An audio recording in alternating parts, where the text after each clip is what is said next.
Welcome to the Startup Grind. Hello, everyone.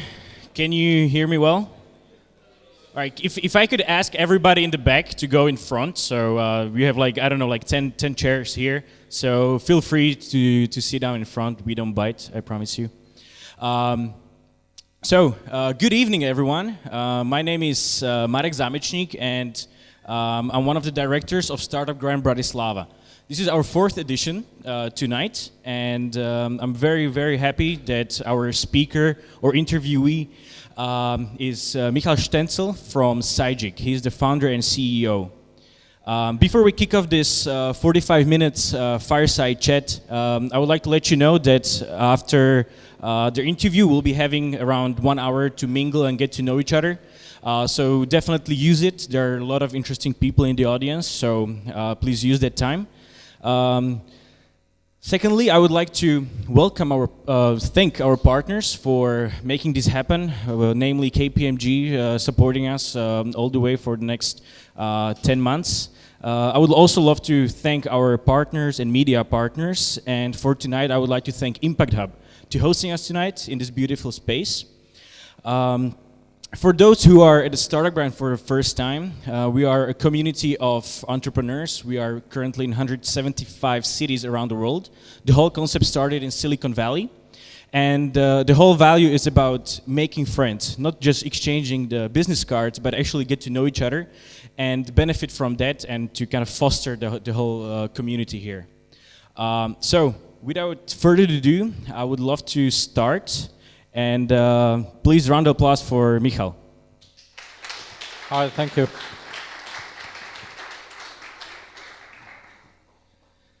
All right, Michal, so thank you again for coming tonight. I would love to kick off my first set of questions with your background. Could you please tell us where you grew up and probably what your parents did for work? Hi, it's my pleasure to be here. It's a great opportunity, of course, to be here and to tell something maybe about us and Sygic, me, and so on. Actually, I was born in Bratislava, so the most of my life I lived here. My parents, my father is a doctor, my mother is a journalist or used to work as a journalist, and that's basically about my roots. How about school, university? What did you study? Where did you go? Yeah, I study here in Bratislava, but actually my background is that I started to programming when I was 8 years old. I got a PC, or that was a Commodore at the time, it was not a PC, and I was quite fascinated by that. And just started to make some application software in a basic, try to learn something. I didn't know English at the time. There were no books, no knowledge, so no internet. So it was quite great time. It's very, very fascinating for such early age. And did you have any outside of coding and programming hobbies? Or was that the core? That was a core. Yeah, all the time I did what I love to do. So from when I was 8 years old, I knew what I'm going to do in the whole of my life, actually. So yeah, that was my hobby, and I think I would still be a quite good programmer, maybe, if there is no strong road. So I don't know what's better. So I love that. Okay, before going to Sygic, what was the transformation? So you were at the university. When did you kind of identify the potential of the offline navigation, and how did the Sygic came to your mind? Yeah, so that was quite a long story. I did operating systems, so actually if I would start from the scratch, I did operating systems. I decided when I was 13 years old, I want to make application for billions of people. The first thing pop up in my mind, operating system, because you need to use it, or every device, every single person, if it's willing to use PC or the computer or any device, needs to use some operating system. and I was quite fascinated by that. So when I was 13 years old, I took the challenge to start making operating system. Everybody told me it's not possible for one person, so I did it when I was 17 years old. Then when I was 20, it was a third iteration maybe of that OS. And I met a guy, was William Sameliak from Slovakia, and they have established a GoTo company. It was an industrial device company. Actually, it looked like iPhone today, but it was very, very big, large screen, and was really ruggedized. And yeah, I was at the time at university.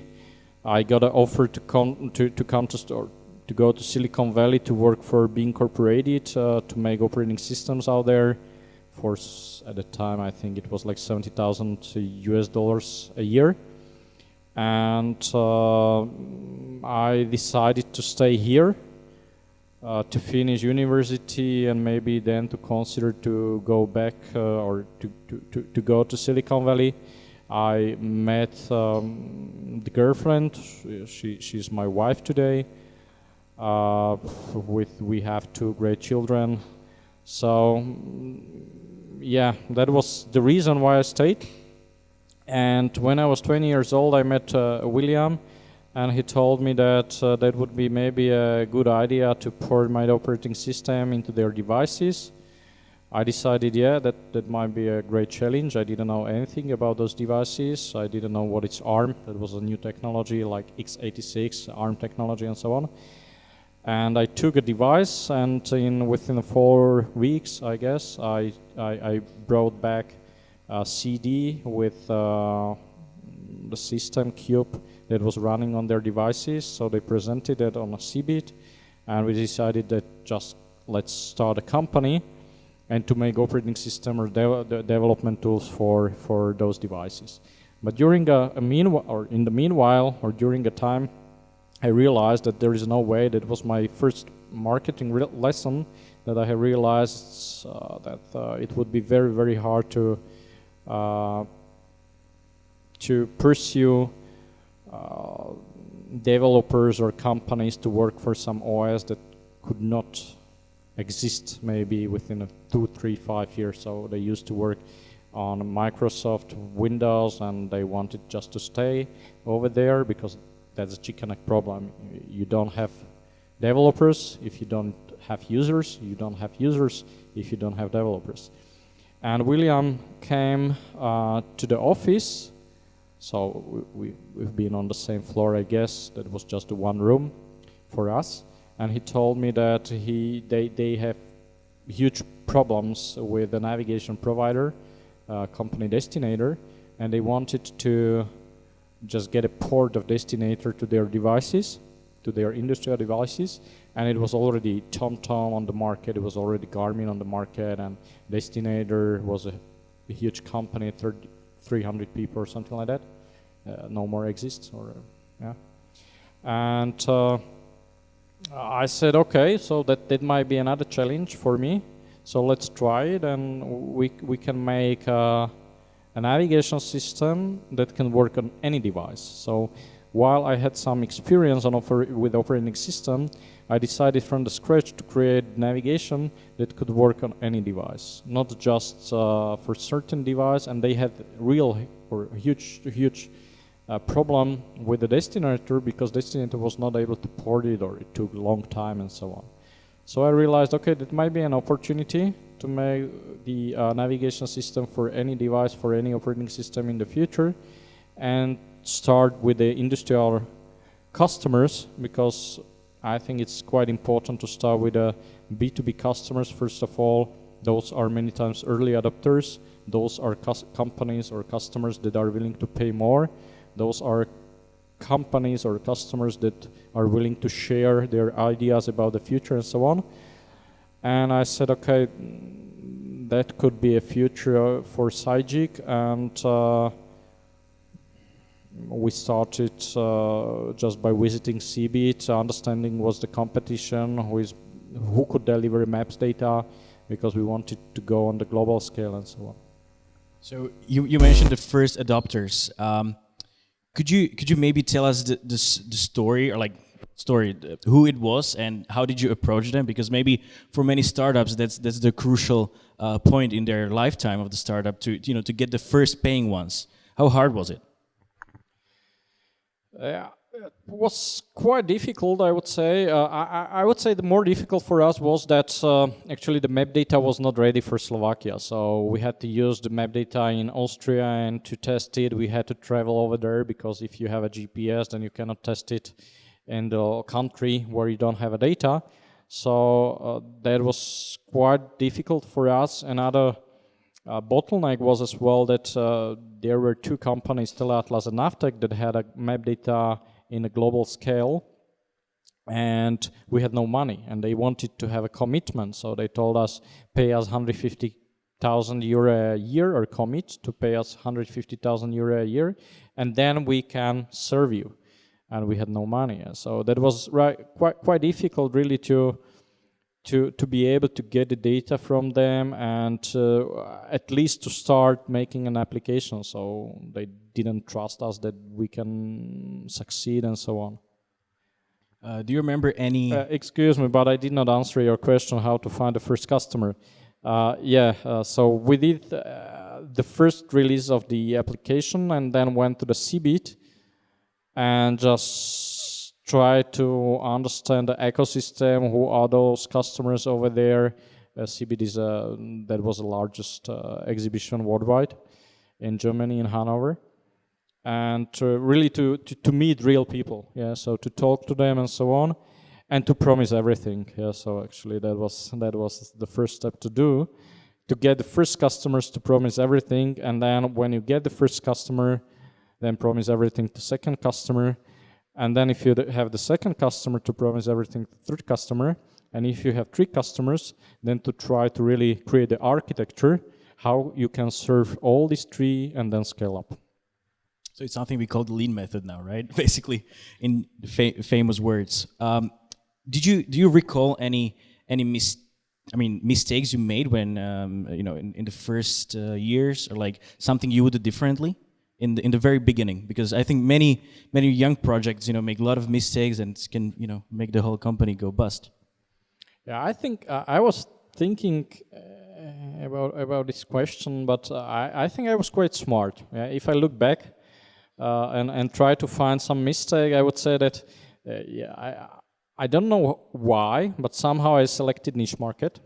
So we have found out that there are industrial companies that need to have the navigation as a component, and they were 24/7 drivers and so on. So we had a lot of feedback. So that was maybe luck, I would say.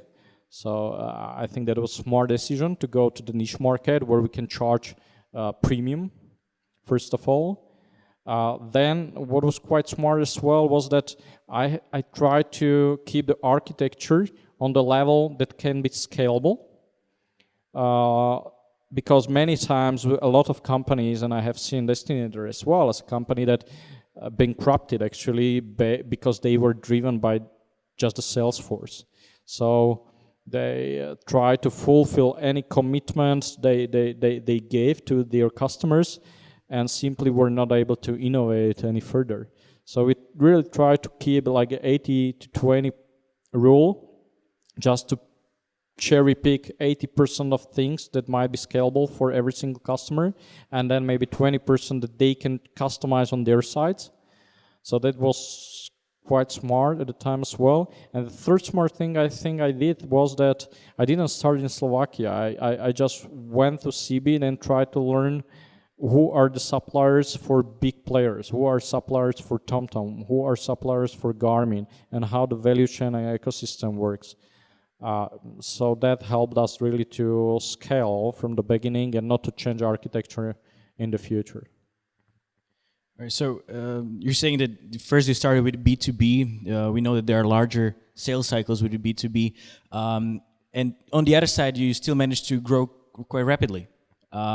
What do you think was the secret sauce in here?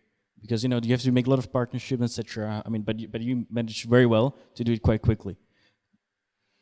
Yeah, I think hard work. So I think there is no magic or something like that, some secret. I was at this time I was in the office, and I used to work till 10 p.m. maybe, and then from 8 a.m. again, and so on and so on.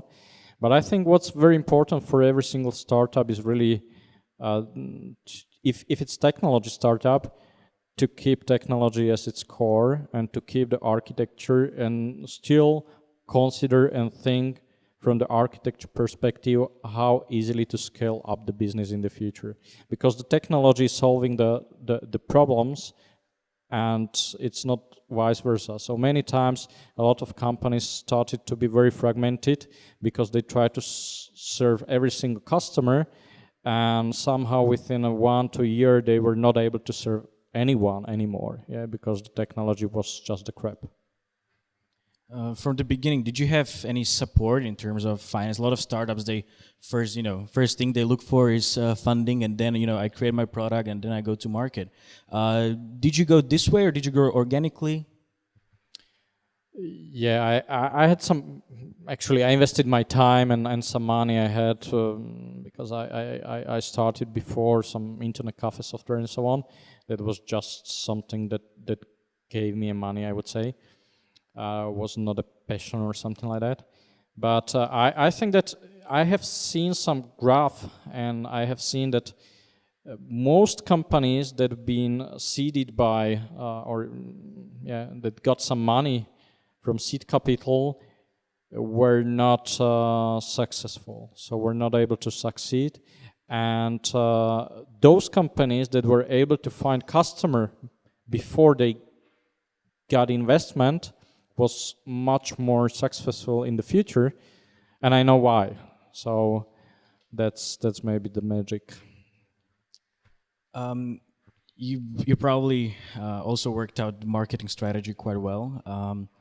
Could you tell us from both sides, because now you're also in the B2C segment, how do you market your product? Yeah, I think if you start in a consumer business, it's very important, and you are not backed by a lot of money, so you don't have a lot of money really to invest into the marketing. What I think is not really possible. So either Uber and companies like these try really to invest rather on a PR than on marketing and so on. I think it's very important to go to the word of mouth, so to have early adopters, and then try to drive the waves. So if you see there is a new wave, for example, was a iPhone wave or Android wave, we always wanted to be the first that were able to launch our navigation on something new. Yeah, so that's why we've been the first that announced navigation for iPhone, the second one on Android, the first one or the only one that launched on Symbian MyMO systems. Then we've been the first one launched on iWatches, the first one that started to make a mirroring or automotive standard smartphone connected navigation, things like this. So now you've landed some quite big partners, such as large automobile companies. These are usually very, very long deal cycles. How hard was it to land on the big names? If you are the second largest provider of navigation worldwide, as we are, then it's getting a little bit easier. So it's still difficult because they see us as a competition to them. They are not really developing their own navigation software, but they see navigation systems running in their cars as a cash cows for them still, and they're a little bit hesitating to get some disruptive technology into that. But we really try to talk to them and find the business models that they can still earn, for example, on low-cost models and so on. And we believe that's the future, actually. What we bring to the cars is the next wave. So the connectivity, personalization, traffic information, beautiful design, and as well for the last mile you have the smartphone navigation or watches. You can plan the route directly on your iPad and things like that. So I think that's the future that we want to deliver to those companies. They feel that that's the future. They already established several departments within this industry. They know that's the future, but still the other department think that it's still the cash cow for them. So it's like, yeah, it's quite a lot of politics out there, but they see demands, they see there is a future, and they somehow try to deal with us, and that's why they already started to talk with us, because we were a premier in the connected navigation, and we were the second largest provider of navigation. So that's why they talk to us, I would say, today. Maybe I'll go actually one step back. So even in the earlier stage, when you were approaching these big names, and many companies that try to do some sales in the States or in Western Europe, they come, they front the problem. Were your company is established in Slovakia? Did you experience anything like this? They don't even know where the country is. Yeah, I don't think so. I think that if you have a good solution, people listen to the solution. So it's like, yeah, I'm quite proud what I am, and first of all, we currently have some Slovakian companies that are buying software from us, or people that are buying the software from us. But before the time, yeah, it was Netherlands, Germany, quite strong in Scandinavia. It's a little bit different with the UK, I would say. A little bit different with the France. They are very strong local patriots. It's different maybe in US, but the US getting better and better. So just recently we will, or very close, we are going to announce huge names that signs contracts with us in the US as well. But I think it's quite good to start in Czech Republic or in Netherlands. They are very, very open to new disruptive models. They are very cost sensitive as well, and very open-minded. So I think the Netherlands, it's a great place to start with the new technologies and so on. Okay. How about the inside of Sygic? You have more than 120 employees. Yes, we'll be close to 150. 150 employees. How is the company culture? What is the spirit inside of your company? Yeah, I would say it's changing somehow. It's quite innovative. So I would say that everybody wants to innovate. Sometimes I'm quite nervous of that, because if everybody innovates, then you don't streamline or focus on the business many times. So first of all, what we tried to do was really to define what's innovation, because if you ask anybody would like to innovate, everybody would say definitely. But if you ask whoever what's innovation, everybody would answer something different. What's innovation? So we tried really to focus on that, what's innovation, and to somehow focus people on that terms.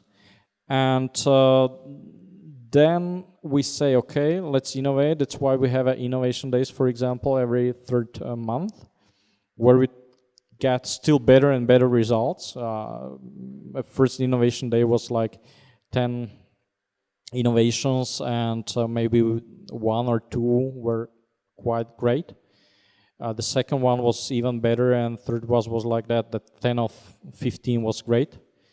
And that educates people what's worth, and then we try to pick up those innovation into the roadmap. So is it something like a small hackathon where you already try to create a small product and then see it, or just kind of brainstorming sessions and then let's see? It could be both. So yeah, definitely it's much better if you have some minimum viable product or something like that, and those are many times winners. But it could be both. Many times people just came and say this is something that we should change, and yeah, maybe. But we then take a look if on the next innovation day they will bring the same topic and try to change it. So if not, maybe that was not so important for them either. And overall, the Sygic's innovation strategy, would you say that you're looking for like new products, disruptive products, or you try to rather find new business models around your existing products? I think you need both. So the new business models, that's something that is in your territory. So it's like, would you like to have a war in your territory or outside of your territory? So definitely you better want to have a war outside of your territory. So that's why you want to bring disruptive technology outside of your territory. But still you get somehow attacked as well on your territory, so you need to improve on that side as well. So I think you need both. So one side is the operation. I think every single company should be like splitted on three horizons, I would say. So the first horizon is something that you get money from, and it's this year. Yeah. So we have to achieve this to be the first on this marketplace. Then you have the second horizon, and it's like, okay, how can we survive in this first horizon further next 2 years? And then it's the third horizon, and it's really how the world will look like in 10 years. And you need really to like try to spend and keep your budget separated on those horizons and look, okay, 80% or 70% will go to the horizon 1, 20% to the horizon 2, and 10% to the horizon 3. Because everybody wants to innovate and everybody says, okay, let's disrupt us and so on. But it's like, if you are good enough in something, you need really to streamline and to still be the best one what you are doing, I believe. But still you need to look at the next horizons in the future. But you cannot like disrupt completely and to spend everything on too many things. And what do you think about, there are many competitors, trying to get to this zone, and the models are getting more free and free and free. Do you think, how long this will be still a good business to be in? Like, for how long do we see the value of offline navigation models? First of all, we don't want to be an offline navigation, so we want to be, I would say, the most advanced navigation app. We started in an offline navigation to get from A to B, but currently we want to be, and I would say, the navigation with the smart information along the road. And that's parking places, free parking places, then get paid for the parking places, then petrol prices, traffic information, speed cameras, and so on and so on. If you're a lot of users, you may get a lot of data out of it, and you can bring back a new technology and new value to the customer. But I think that it's not a matter that what business model do you have. It's more or less important what customers do you have and what business model you can get in the future. So we look at that okay, today we still sell the premium features to the customers, but in the future we want to go definitely to automotive, because if you buy the car, then the premium navigation is a fraction of the price, let's say. And to connect the smartphone with the car and to get free updates and so on. So somehow to bring the same experience into the car even better experience into the car that you used to have in past, but for the fraction of the price. And the third horizon, I would say, is the travel market. So we want to be there when you just start thinking about your next trip, and to really deliver to you the whole value. So where to go for events, how to book the hotel, or just get all the holiday prepared just for you. Having just the year 2016 just around the corner, what is the main focus for you and for Sygic for 2016? Where do you want to be? Maybe if you have some numbers, some general KPIs, what do you want to achieve as a company?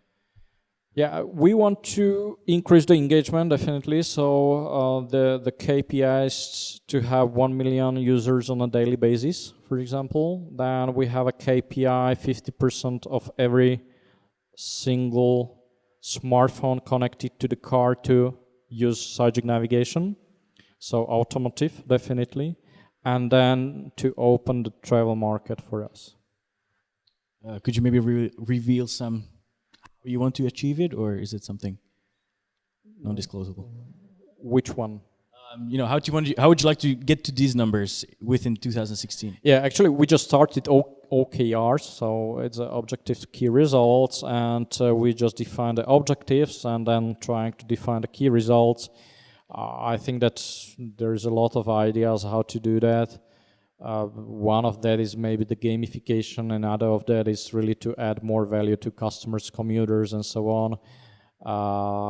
Then we consider, let's say, some acquisitions as well in the future.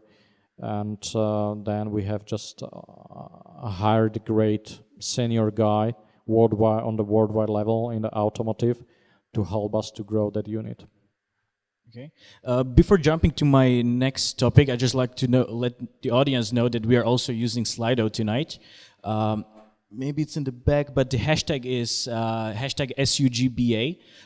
So at the end, if we have some time, I'll be picking some of the questions. So feel free to get into the talk. My next topic will be about the local scene in Slovakia. So the first question: Do you follow the scene at all? If I follow the local startup scene? Yeah.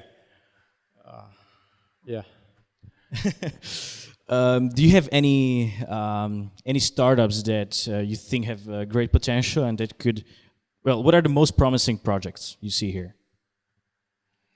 Actually, I don't have too much time to study every single project, but I think the most promising projects are those that have great leaders. So I believe that every startup might be successful if you are persistent and if you try to really do whatever possible, maybe 6 years, 7 years, and to survive. I think it's great example is as well the Pixel. So yeah, they were persistent, and that's a great example. We are the great example as well. So actually, at the beginning, I was trying to do operating systems, then change the ideas and so on. I think that's the most important part of the success. I invested into 5 startups or 6 startups already. And what I have seen, if there are any that did not succeed, was those where the leader just gave up. So it's really about the team. And so you look for leaders, as in, could be a younger, or you're looking for also the experience or a combination. It's like somebody who probably, failed 2-3 times and doing the 4th time. I think if somebody failed 2-3 times is not persistent. So it's like, he just gave up in the first, maybe after 2 years, and then started another one, gave up, and then started another one. And that's, you need some experience, but on the other side, I think that it's very important that there is somebody, a leader, that just believe or make whatever possible in a moral level, whatever possible to succeed. So having started back in the days when the word startup wasn't even around, what do you think what was the hardest to start in Slovakia? Was it the legislation, or where did you struggle? I think it was not really hard, I would say. I think it was quite easy. To start a company is the most easy thing to do. I think it starts to be complicated when you start to have customers, because before the time you do things just for yourself, for your vision, and all of a sudden there comes somebody that has some different vision, and that's the customer, and you need to do what the customer wants. So that's why I think if there are companies that are fed by external money, many times they are just following their own vision and they are not following the customers. And that's why there are a lot of times when they are not successful. While if you have somebody that don't have any money, the guy or the team needs to follow the customer. And once she or he find the customer, then all of a sudden probably there are more customers like the first one, and that might be the success. So I think that start a company in Slovakia was quite easy, and I believe it is. I think much more difficult in every single countries to succeed. Okay, and so generally, do you see any negatives or drawbacks then? Yeah, I think that I don't want to look bad right now, but I think that the education needs to improve here, definitely, because somehow it's the conflict of interest with all the startups and either with events like this that actually the funds are based by or subsidized by the money from the companies, and the companies pay taxes to the government. Government pay some or give money, invest into the funds, and then funds invest into the startups, and the people within the startups leave the companies, and the companies don't have more people. Yeah, so companies that have a business model are not able to grow because they have no more people, because we are lagging with the education. But then the startups, they have no business models, getting money from the funds that are paid by money from the companies. So it's like the opposite way how to succeed. I think we need to succeed the way that, first of all, we need to feed companies by great people, so improve the education, and then if it's enough people here, then definitely to invest into the startups. And how about the technical people? Slovakia has this label that this is the great place for to source for some great IT guys. How do you see it as a medium-sized company that is hiring especially technical people? How do you see it? Is there enough of people to get quality people to get to projects? I think it's enough people, but they leave country and so they go for to study in Czech Republic and so on. So really it's a pity, but we need to change this somehow and to improve the education here, and maybe to it's something that I really willing to invest into, and to find other people to invest to change the education in Slovakia, because I think there is a chance to get maybe some great university here, some, I don't know, franchise or something like that, and then get people back, because I think that Slovakia has a lot of smart people on the high schools and so on, but many of them leaves for better education to Czech Republic or Germany or outside of Slovakia, and if we improve on the universities, then I think it's a great place to start a company here. Now jumping to my last chapter of this discussion, what do you think is there anything after Sygic, or is that your lifetime of journey? Family. So I think that it's related to the energy.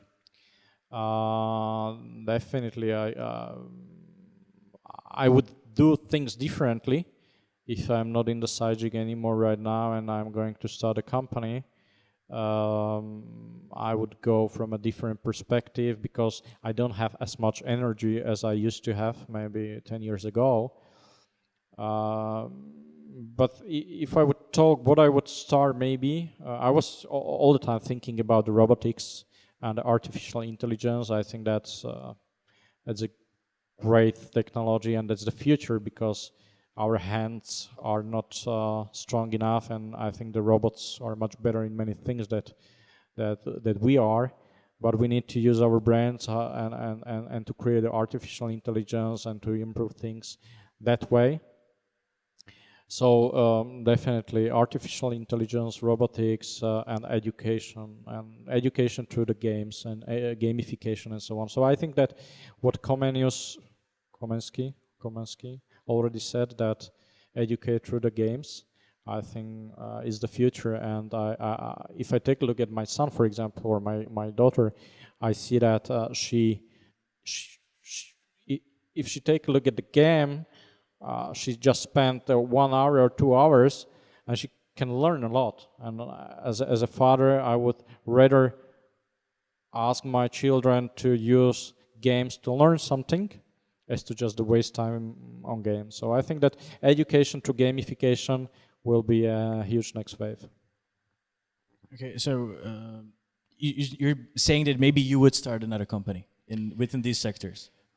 No, I didn't say that. I said that if I would start another company, maybe that would be education, or that would be robotics, artificial intelligence, and things like that, because I'm fascinated of that. But it depends.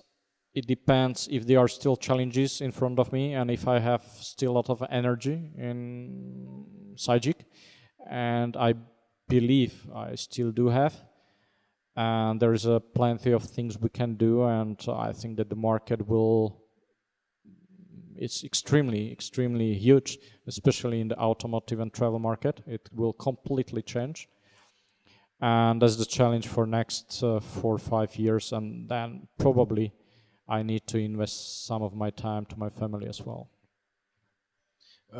Did you ever, thought of kind of, leaving Sygic, or were there any kind of troubled times, or on the other side, good times? Did anybody try to acquire your company, or did you have these kind of offers ever? Yeah, sure we had, but all the time were too low from my perspective. There were a lot of bad times, and I think that some takeaways from that was that don't listen to too many voices. So I just heard from a friend of mine that I didn't know that, but he listened to, or was some presentation of Bill Campbell, that was a mentor or coach to Steve Jobs. And nobody knows that Steve Jobs was willing to ask for votes for some decisions, and Bill Campbell said to him that no fucking votes. And I think that's really important within a company to have a one direction. So if it's too many voices and you try to hear too many voices, many times what personally happened to myself was that I try to hear to everybody, and then what happened was that I thought that decision is not good, but I took it, and that was my decision, and finally was my responsibility, and that was really that was the worst feeling ever. That I didn't want to take that decision. I just tried to listen to other voice. I did the decision. I knew it's going to fail. It failed, and that was my decision, and that was my responsibility. So I think it's extremely important, whatever decision you take, and everybody makes mistakes, and I did a lot of mistakes. But try to take your decision, not the other ones. Okay, and did you ever have, or you have companies that act as a role model for you? So some, maybe the big names that you like to follow, and you love their, the way they innovate, the way they work, etc. I think, there are 3 companies that I think all of them are different, but every single is great in certain perspective.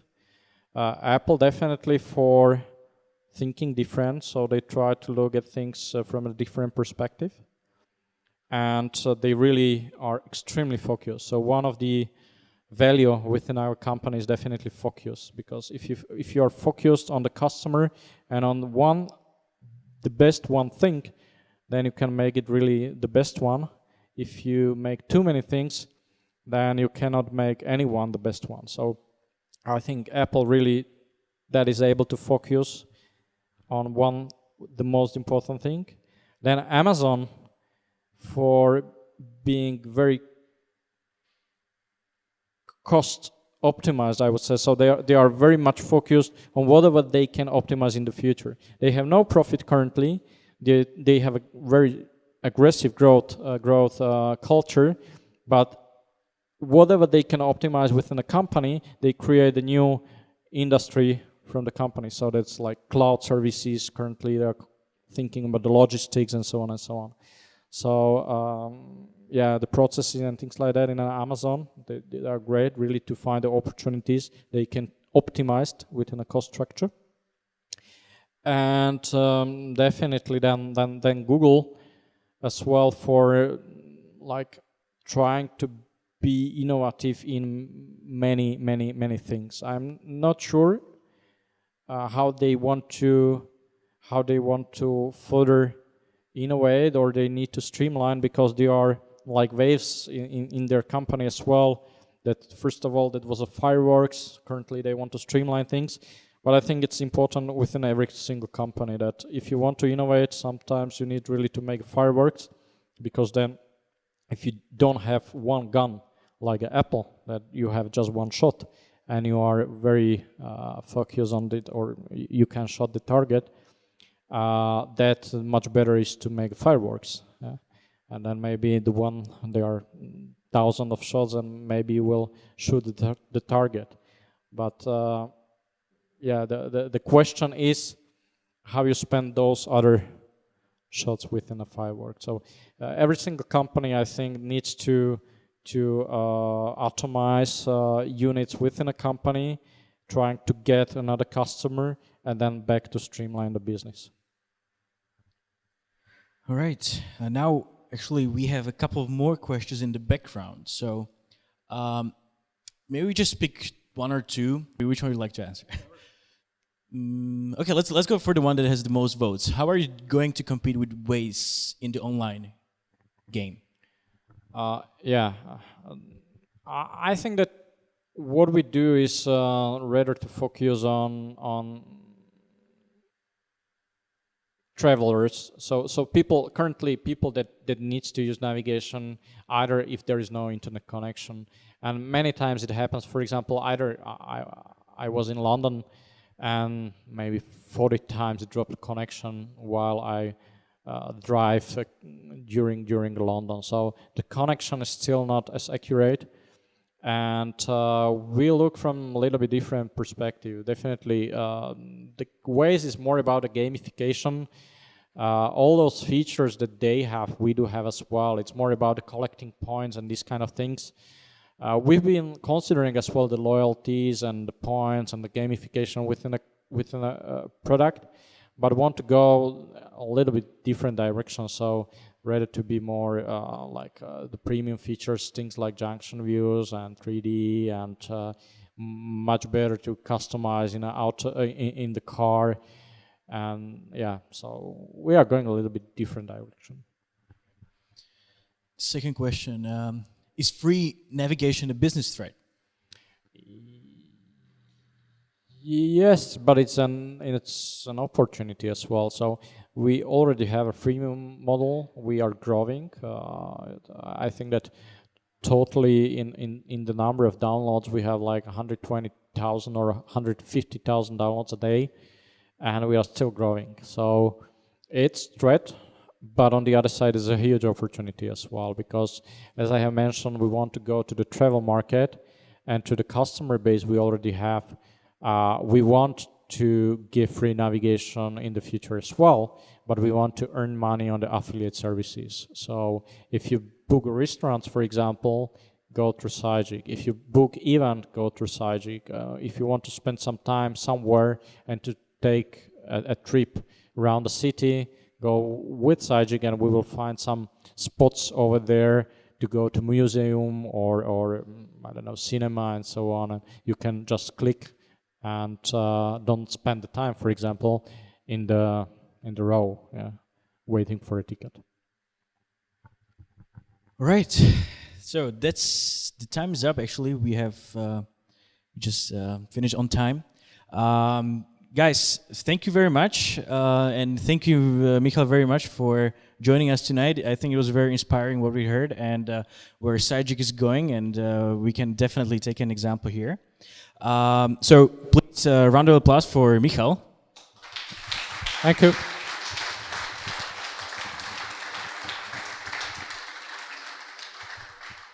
And before we go to our last part, which is the networking or kind of mingling part, we have 1 more hour here. There's some finger foods and some drinks, so feel free to get in touch.